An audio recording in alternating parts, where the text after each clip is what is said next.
আল্লাহ রাসূল সাল্লাল্লাহু আলাইহি ওয়াসাল্লাম বলেন, আদাবানি রাব্বি ওয়া আহসানা তা'দীবি।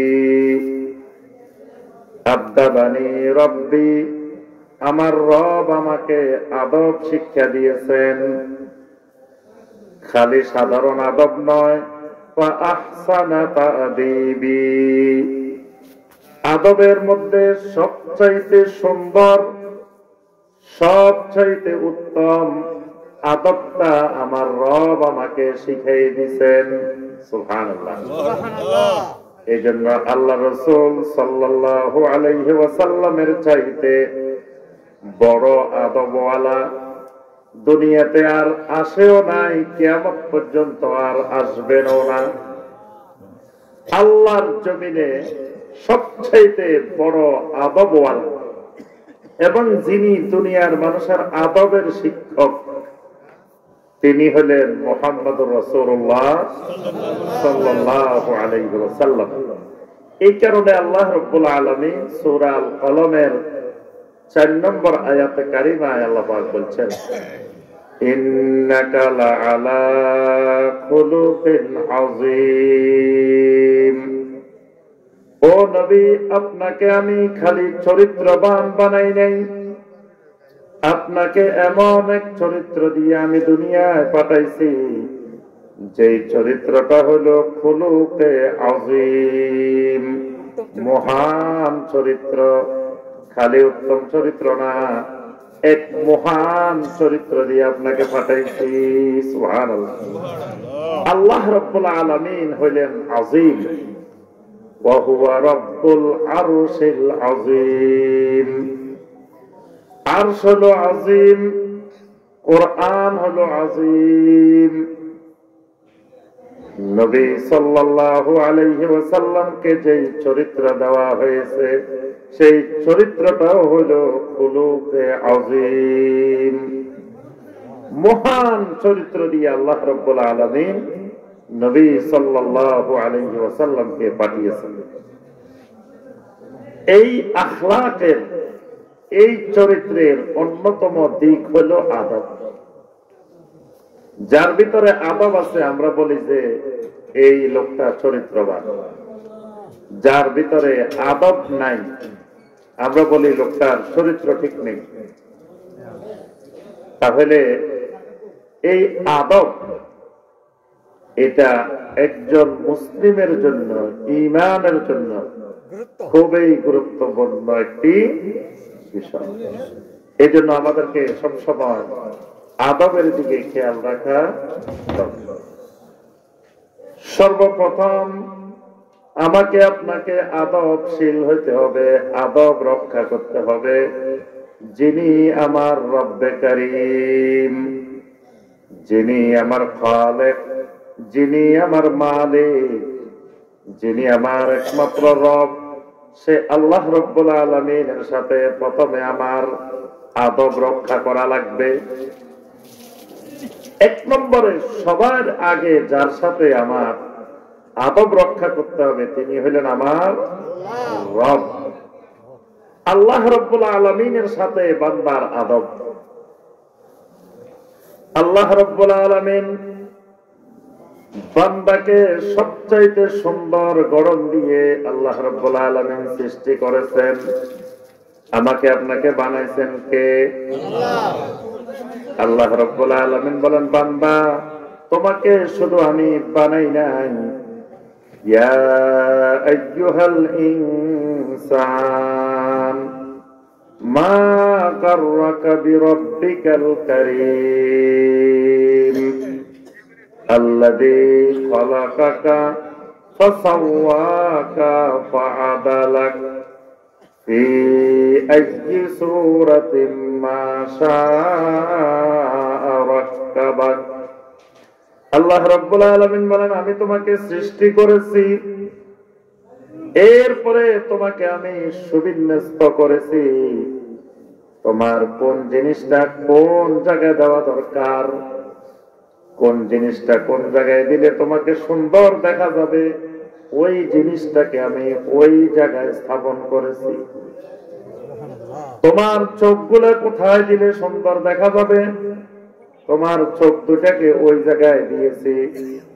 তোমার কান দুটাকে কোন জায়গায় দিলে তোমাকে সুন্দর দেখা যাবে? তোমার কান দুটাকে সেই জায়গায় দিয়েছি। তোমার নাকটা কোন জায়গায় দিলে তোমাকে সুন্দর লাগবে? নাকটা সেই জায়গায় স্থাপন করেছি। তোমার কোন অঙ্গটা, কোন অংশটা কোন জায়গায় দিলে তোমার মধ্যে আহসানে তাকদীম হবে, ওই জায়গায় তোমাকে সেভাবেই গঠন করেছি। আল্লাহ পাক সূরা ৩ এর মধ্যে বলছেন, লাকাদ খলাকনাল ইনসানা ফি আহসানি তাকবীম।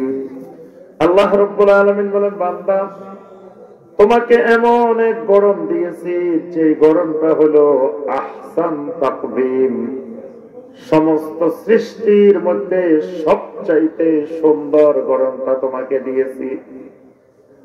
তাহলে আল্লাহ রাব্বুল আলামিনের সাথে, রব্বে কারীমের সাথে বান্দার একটা ঘনিষ্ঠতম সম্পর্ক গড়ে উঠবে। সেই সম্পর্কটা গড়ে ওঠার মাধ্যম হলো আদাব। আল্লাহ রাব্বুল আলামিনের সাথে বান্দা আদবের সাথে মুআমালাত করবে। অর্থাৎ আল্লাহ রাব্বুল আলামিন বান্দাকে যা বলবেন, বান্দা আদাবের সাথে তা মেনে নিবে। বাবা ছেলেকে বলতেছে, বাবার এইদিকে আসুন, এখন একটু ওই যে কোরবানপুর বাজারে যা। ছেলেটা পারবো না, যেতে পারবো না। এই ছেলে কি আদবওয়ালা? এই ছেলে কি?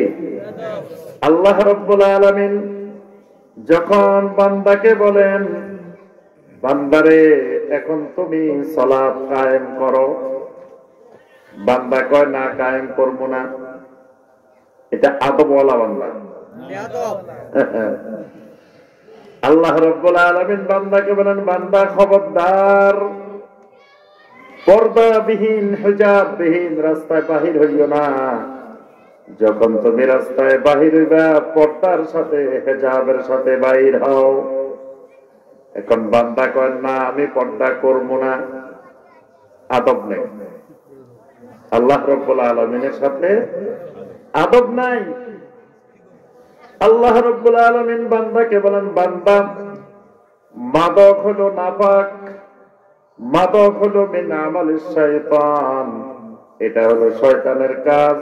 ফাজতানিবু, খবরদার মাদক পরিহার করো, মাদক ছাড়ো, মাদকের সাথে কোনো সম্পর্ক রাখিও না। বান্দা কয় না, মাদক ছাড়া আমার চলে না। এই বান্দা কি? বেয়াদব বান্দা। আল্লাহ রাব্বুল আলামিনের আদেশ নিষেধ মানে না, আল্লাহ রাব্বুল আলামিনের সাথে আদব রক্ষা করে না। নবী সাল্লাল্লাহু আলাইহি ওয়াসাল্লাম মেরাজের রাত্রিতে যখন আল্লাহ রাব্বুল আলামিনের সাথে কথা বললেন, আল্লাহ রাব্বুল আলামিন বান্দার জন্য, এই উম্মতের জন্য 50 ওয়াক্ত সালাত ফরজ করে দিলেন। নবী সাল্লাল্লাহু আলাইহি ওয়াসাল্লাম 50 ওয়াক্ত সালাত নিয়ে দুনিয়ায় চলে আসতেছেন। মুসা আলাইহিস সালাম নবী সাল্লাল্লাহু আলাইহি ওয়াসাল্লামকে পরামর্শ দিলেন, আপনার উম্মত তো 50 ওয়াক্ত সালাত কায়েম করতে পারবে না, আপনি রব্বুল আলামিনের কাছে আবেদন করেন আরো একটু কমাই দেওয়ার জন্য। নবী সাল্লাল্লাহু আলাইহি ওয়াসাল্লাম বারবার যাওয়ার পরে আল্লাহ রব্বুল আলামিন কমাইতে কমাইতে 5 ওয়াক্তে নিয়ে আসলেন। মুসা আলাইহিস সালাম বললেন, আবারও যান, রবের কাছে যাই আবারও বলেন। আল্লাহ রাসূল সাল্লাল্লাহু আলাইহি ওয়াসাল্লাম বললেন, ইস্তাহইয়াইতু মির রাব্বি, আমি তো আমার রবের কাছে যাইতে লজ্জা বোধ করতেছি, আমি আমার রবের কাছে আরেকবার যাইতে আমার কাছে খুব লজ্জা লাগতেছে। অর্থাৎ আমি এভাবে বারবার যাইতে যাইতে যাইতে যেতে আর আমার পক্ষে যাওয়া সম্ভব না। আল্লাহ রাব্বুল আলামিন বলে দিলেন, লা ইউবাদদালুল কাউলু লাদাইয়া, আমার কথার আর কোনো পরিবর্তন নাই, এটাই সর্বশেষ কথা। তোমাদের জন্য নির্ধারণ করা হলো 5 ওয়াক্ত সালাত। সুবহানাল্লাহ। তাহলে এই 5 ওয়াক্ত সালাতের সময় যখন হবে, তখন ওই সময়ে যথা সময়ে যেই সময়ের সালাত সেই সময়ে আদায় করা, এটা হলো আল্লাহ রাব্বুল আলামিনের সাথে আদব রক্ষা করা। ঠিক। কিন্তু দেখা গেল ফজর গেল, যোহর গেল, আসর গেল, মাগরিব গেল, এশা গেল, আল্লাহ রাব্বুল আলামিন বান্দার উপরে সালাত ফরজ করেছেন। দৈনিক 34টা সিজদা আল্লাহ রাব্বুল আলামিন একজন বান্দার উপরে, একজন বান্দির উপরে ফরজ করে দিলেন। ইবলিস একটা মাত্র সিজদা ইবলিস করে নাই। আল্লাহ রাব্বুল আলামিন বলছেন, উসজুদু লিআদম। আল্লাহ পাক যখন সিজদা করার জন্য নির্দেশ দিবেন, ফাসাজাদাল মালাইকাতু কুল্লুহুম আজমাউন, সমস্ত ফেরেশতারা সিজদা করে দিলেন, একজন করে নাই, ইল্লা ইবলিস। আবা ওয়াস্তাকবারা ওয়া কানা মিনাল কাফিরিন। একটা সিজদার নির্দেশ অমান্য করার কারণে ইবলিস হয়ে গেল ইবলিস হয়ে গেল কাফিরিন। তাহলে একজন বান্দার উপরে, বান্দির উপরে দৈনিক 34টা সিজদা ফরজ করা হইল। একটার কারণে যদি ইবলিসের এই পরিণতি হয়, তো 34টা সিজদা যারা প্রতিদিন লঙ্ঘন করে তাদের পরিস্থিতি কি ভয়াবহ। একটু চিন্তা করলে বোঝা যায় যে একটা সিজদার কারণে ইবলিসের যদি এই অবস্থা হয়, তাহলে যারা ডেইলি 34টা সিজদা অমান্য করতেছে, তাহলে তাদের সাথে রবের অবস্থাটা কেমন হবে? তাহলে বোঝা গেল আল্লাহ রাব্বুল আলামিন যা করতে বলছেন এটা না করা, যথাসময়ে না করা, আল্লাহর সাথে আদব রক্ষা করা হচ্ছে। আল্লাহ রাব্বুল আলামিন যা হারাম করছেন, নিষেধ করেছেন, ওই নিষেধ করা জিনিস করতে থাকা, যেটা খাইতে মানা করছেন সেটা খাওয়া। সুদ খাইতে আল্লাহ পাক কি করছেন? নিষেধ করছেন। এখন কোন ব্যক্তি যদি সুদ খায়, এই লোকটা আল্লাহর সাথে আদব রক্ষা করতেছে। যদি কেউ ঘুষ খায়, আল্লাহর সাথে আদব রক্ষা করে নাই। আল্লাহ রাব্বুল আলামিন যা খাইতে নিষেধ করেছেন, যা করতে নিষেধ করেছেন, এটা করা হলো আল্লাহ রাব্বুল আলামিনের সাথে বেয়াদবি। আল্লাহর নির্দেশ অমান্য করাটাই হলো কি? বেয়াদবি। এই কারণে আল্লাহ রাব্বুল আলামিন সূরা আল আহজাবের 36 নম্বর আয়াতে কারিমায় ঘোষণা দেন, ওয়া মা কানা লিমুমিনিন ওয়ালা মুমিনাতিন ইযা কাদাল্লাহু ওয়া রাসূলুহু আমরান আন ইয়াকুনা লাহুমুল খিয়ারাতু মিন আমরিহিম। আল্লাহ রাব্বুল আলামিন বলেন, কোন মুমিন পুরুষ, কোন মুমিন নারীর এই এখতিয়ার নাই। আল্লাহ রাব্বুল আলামিন এবং তার রাসূল যদি কোনো ফয়সালা দিয়ে দেন, কোন সিদ্ধান্ত দিয়ে দেন, সেটা মানবে কি মানবে না, সেটা গ্রহণ করবে কি করবে না, এই এখতিয়ার আল্লাহ রাব্বুল আলামিন আল্লাহর কোন মুমিন বান্দাকেও দেন নাই, বান্দিকেও দেন নাই।